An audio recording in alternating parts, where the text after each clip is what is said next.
Good morning and welcome to our weekly safety and loss webinar. Today we're going to talk about FMCSA Basics. So let's go ahead and get started. All right, so the agenda for today is we're going to talk about some statistics. What is the CSA Basics program? Categories of basics. We're going to examine each category, look at some sample scores, talk about the intervention thresholds, and talk about some things drivers should know. All right, so first we're going to talk about the top 5 most common driver FMCSA violations of 2019. Number 1 is operating a CMV without a commercial driver's license. We had about 39,000 of those. A false report of driver's record of duty status. We had about 26, almost 26,000 of those.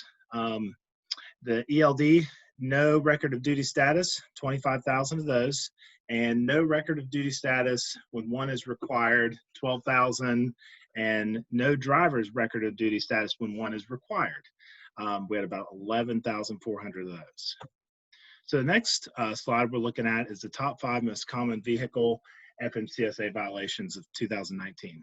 The first one is flat tire and or audible air leak. We had 80,800. Brakes out of service, 64,000. Inoperative turn signal, 52,000. Inoperable required lamp, 33,000. And no or improper breakaway or emergency braking, 30,600. So if you take a look at this, in the first 4, we have tires, brakes, and lights. So keep that in mind for when we go and we're talking about the vehicle maintenance section. All right, so what is the CSA program? The FMCSA has a responsibility to prevent crashes, injuries, and fatalities related to the use of commercial motor vehicles. To accomplish this, they use an enforcement program called Compliance, Safety, and Accountability. CSA is a monitoring and evaluation system that allows the FMCSA to intervene when safety regulations are not being followed by carriers or their drivers. All right, so continued performance data appears online in the FMCSA Safety Measurement System, the SMS. So data is uploaded once a month to include information related to driver and vehicle violations, crash reports from the last 2 years, and investigation results. So they organize these behaviors into 7 basic categories. So unsafe driving, crash indicator, hours of service, compliance, vehicle maintenance, controlled substances and alcohol, and hazardous materials and driver fitness. So how does the scoring work? The FMCSA measures a motor carrier's performance under each one of the basics, assigning them a score and prioritizing riskier fleets for interventions. Scores are based upon roadside and on-site and off-site inspection results and are reflected as a percentage rank from 0 to 100. The higher the percentile, the worse the safety performance. Once a violation has been categorized, it is weighted on both time and severity. So the time weight for the CSA scoring, a time weight of 1, 2, or 3 is assigned to every violation based on when the violation occurred. The more recent the crash, the more it will impact scores. So violations are weighted triple if they occurred between now and 6 months ago. There's a double weight, a double value, if they occur between 6 and 12 months ago. And violations have a single weight if they have occurred between 12 and 24 months ago. Violations drop out of the system if they occurred more than 24 months ago. All right, so let's talk about the severity weighting. A severity weight between 1 to 10 is assigned to every applicable violation. So in general, the severity weight relates to the level of crash risk associated with the violation. Violations that could increase the likelihood of future crashes, reckless driving, or the more hazardous or serious the behavior is, the higher the weight is going to be. So if the violation was severe enough to warrant an out-of-service order, the violation is assigned an additional 2 points. So now we're going to talk about some of the basics.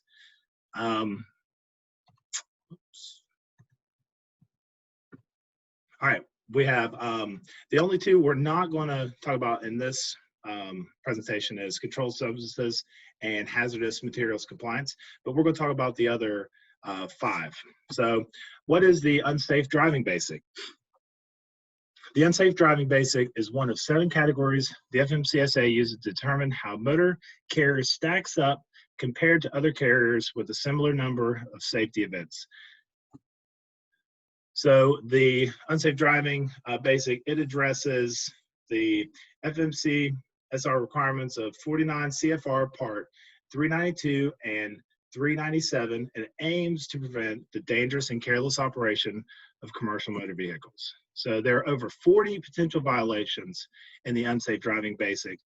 So speeding, reckless driving, improper lane changes, inattentiveness, and failing to wear a seatbelt are some of the more severe infractions. So here's a sample score for the unsafe driving. Not wearing a seatbelt, if it happens within today and 6 months, it's going to carry 7 points, but because of that time frame, you have to add the time weight, which is 3, which will give you 21 points. Using a handheld cell phone while driving, a CMV, that is one of the highest, and it is a 10. And if it's outside of that 0 to 6 months, which we are right here, you multiply by 2, gives you 20 points. Speeding 6 to 10 miles per hour over, it's a 4-point violation. So the unsafe driving intervention threshold for general carriers is 65%, 50% for passenger carriers, and 60% for hazmat. Some things drivers should know with unsafe driving. Always follow the speed limit. Speeding tickets are among the most heavily weighted violations in this category. Be a defensive driver. Driving defensively can help minimize the negative effects a bad driver has on you and the traffic around you. Always wear a seatbelt and never use a cell phone when driving. These are potential violations and they can be easily prevented. And again, always follow your fleet safety policy. All right, so the next one we're going to talk about is vehicle maintenance basic. So this category addresses things like inspection issues, vehicle maintenance issues, shifting loads and load securement issues, spilled or dropped cargo, and also overloading a commercial motor vehicle. So sample scoring for this, exceeding the working load limits for tie downs, it's a 7-point violation. Non-compliant fog lamps, 6 points. Brakes with severely rusted rotors, 4 points. And then again, you have to look at the time period where you're at from where that violation occurred, and then you apply the appropriate time weight for that. So the vehicle maintenance intervention threshold for general carriers is 80%. As you can see, 65 for passengers and 75 for hazmat carriers. All right, some things drivers should know with vehicle maintenance. Drivers must prepare a driver vehicle inspection report, which is known as DVIR, that records each workday. During a multi-day trip, all days must be recorded. So also, both the power units and trailers must be inspected and in safe condition in order to be operated. Repairs made during a trip by either a driver or a commercial repair facility must be certified by either the repair facility or the driver. And again, a driver who operates 2 different vehicles in a single day must still prepare a DVIR for each vehicle when finished with each. So if your driver is making a quick trip in one vehicle and they come back and they pick up another truck, they've got to do a DVIR for that second truck as well. A couple other things. The following components must be inspected before a vehicle is operated: service brakes, parking brakes, steering mechanism, lighting devices and reflectors, tires, horn, windshield wipers, rear vision mirrors, and coupling devices. Also, another thing I've seen a lot of companies have gotten dinged on is cracked windshields. So not just the windshield wipers, but make sure the windshields don't have cracks on them. And then wheels and rims and emergency equipment. So even if you are pressed for time, you're running behind, or it's just a really quick trip, a driving a truck with known defects can have serious consequences. So you want to make sure that no matter how long the trip is going to be or how quick it's going to be, make sure that you have all of the inspections done, the pre and post trips done, because a lot of these things can be easily prevented if you just take a few extra minutes to take a look at your truck. Drivers should have vehicle defects repaired by a qualified person as soon as possible. You want to follow your preventative maintenance program in order to prevent defects from happening in the first place. This is something that's good. It's something that can prevent a lot of these things from happening if you have a routine preventative maintenance program. Remember, like we talked about in the second slide today, is lights, brakes, and tires. Those are the top three items that are receiving citations, and a lot of these things can be prevented before you leave the lot. So sometimes you'll hit a big bump and a light will go out, but you want to make sure that they're on before you leave. Brakes, you want to make sure your brakes are good, and then the tires. You don't want to send trucks out on the road with audibly leaking tires, or tires where you can see fabric exposed, and when they probably shouldn't be on the road. So those three things, really keep those three things in mind, because those are the top three vehicle violations for 2019. All right, what is the driver fitness basic? This aims to identify drivers who are unfit to operate a commercial motor vehicle due to a lack of training, experience, or medical qualification. So some common examples of violations for this are failing to have a valid CDL, being medically unqualified to operate a CMV, and motor carrier not maintaining driver qualification files. So some sample scores here is driving a commercial motor vehicle while your commercial driver's license is suspended for a safety reason. That's 8 points. Operating a commercial motor vehicle with a fraudulent medical certificate, that's a 10-point violation. And then driver does not have a valid medical card in their possession, that's a 1-point violation. So remember the time weights. And once you multiply that, it'll give you the weighted total points. So the driver fitness intervention threshold is 80% for general carriers, 65% for passenger carriers, and 75% for hazmat carriers. So some things that drivers should know. Always carry your current medical certificate and driver's license. Don't let your license or medical certificate lapse. All CDL privileges are revoked upon expiration, so you don't want these things to expire. Not being able to operate a vehicle affects your ability to earn income, and also your employer maintains driver qualification files, but you need to do your part in bringing in any new documentation when you receive them so that they can stay up to date with their files. So if you have renewed your medical card or your license, or maybe you have been given some sort of restriction, you need to make sure you take that to the office, because while, yes, they're maintaining your file, they need to have the current information in there. Be aware of what you're licensed for and what you're not. So many driver fitness basic violations are due to drivers unknowingly operating a vehicle that they are not licensed for. So a vehicle may not normally require a special license, but circumstances such as the vehicle being attached to a certain type of trailer, it can change that. Also, don't be afraid to ask questions, and don't let your employees be afraid to ask questions about these things, because the more information they have and the more information that's being shared can help prevent some of these violations from happening. All right, the hours of service compliance basics. So this aims to prevent drivers from operating a commercial motor vehicle if they're ill, fatigued, or not complying with hours of service regulations.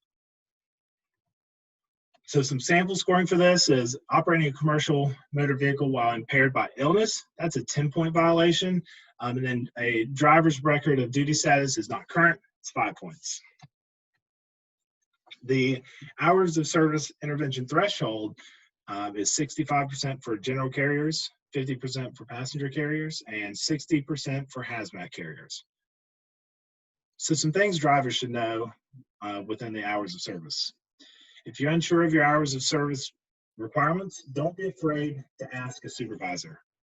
If you're required to use an ELD, be sure you know how it works and that you're using the appropriate systems to track your hours. Ensure you know how to use paper logs if you're required to submit them. Request and attend additional training sessions if needed. And also be proactive and plan your stops. This doesn't only give you the opportunity to rest, but it will also help you to avoid driving over hours. All right, and the last one we're going to talk about is the crash indicator basic. So the crash indicator basic is based on information from state reported crashes that meet reportable crash standards, but this is one of the only ones that's not publicly available. The hazardous material basic is not public information, and this one isn't either. So crashes must be documented on an accident register and includes a date, location, driver's name, injuries or fatalities, and whether hazardous materials were released. So crashes that are considered reportable under the crash indicator basic are, they must be reported to the FMCSA if they involve a truck with a gross vehicle combination weight rating of over 10,000 pounds, a motor vehicle with seating to transport at least 9 people, and a motor vehicle displaying a hazardous materials placard. And it has to include one of the other, or one of these three.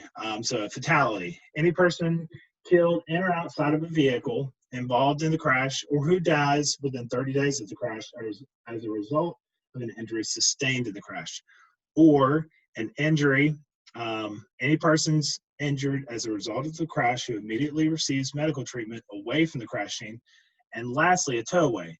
So any motor vehicle disabled as a result of the crash and transported away from the scene by a tow truck or other vehicle. So a couple of this is again, sample scoring for the crash indicator. A crash where a fatality occurred and hazardous materials was released, it's a 3-point violation. And a crash where a fatality occurred, this is a 2-point violation. You also gotta remember the time weight. So the crash indicator intervention threshold is 65% for general carriers, 50% for passenger carriers, and 60% for hazmat carriers. So some things drivers need to know. Make sure that you understand defensive driving techniques and adhere to regular training provided by your company. Avoid driver fatigue. Eat healthy. Avoid medications that cause drowsiness. Don't depend on things like turning up the radio or caffeine or rolling down the window to keep you alert. Be aware of local laws that can increase the chance of an accident, such as speed limit changes. Pay close attention to your daily inspections. Vehicles with no defects are less likely to be involved in a crash. And also remember that if you do have a crash, one of the, and there's serious injuries or even fatality, one of the first things that the lawyers are going to look at is the pre and post trip inspections. They're going to look and see if there was something that was wrong with the truck, if it was a known problem and the driver went ahead and took the truck out. And they're also going to look at past DVRs from that same driver to see if they are properly filling them out, if they're just pencil whipping them to get them done, because there could be defects in the truck that could be identified, but because that driver is in such a hurry every day, they haven't properly filled out that DVR. So make sure that those things are, because these two kind of go hand in hand, make sure that those DVRs are being filled out properly every time a truck is taken out. So a couple things to keep in mind. Driver behavior has a direct impact on how your fleet ranks in the program. Know what violations carry more points and have the greatest impact on the unsafe driving basic or any of the basics. Know how long violations impact our score. Just one violation can affect the standing up, a company standing for up to 2 years. And remember that warnings can impact basic scores just as much as a violation. So some carriers' consequences of being above the intervention threshold. So a high score can lead to warning letters from the FMCSA, on-site inspections and fines, more frequent roadside inspections, and higher insurance premiums. So the higher your scores go, it alerts the DOT that your company is, how they see it's operating unsafe. So you're going to be spending more time with, during roadside inspections or at weight stations because your score is higher. So you want to keep out of those high thresholds because once you go into alert status, you're going to be pulled over more, and you're going to be spending a lot more time with roadside inspections. So maintaining basic scores below the intervention threshold demonstrates to the FMCSA that our fleet is operating safely. So some driver's consequences of being above the intervention threshold. Violations can result in expensive tickets you have to pay out of pocket. What's more, if the driver chooses to fight the ticket in court, they're responsible for any litigation fees.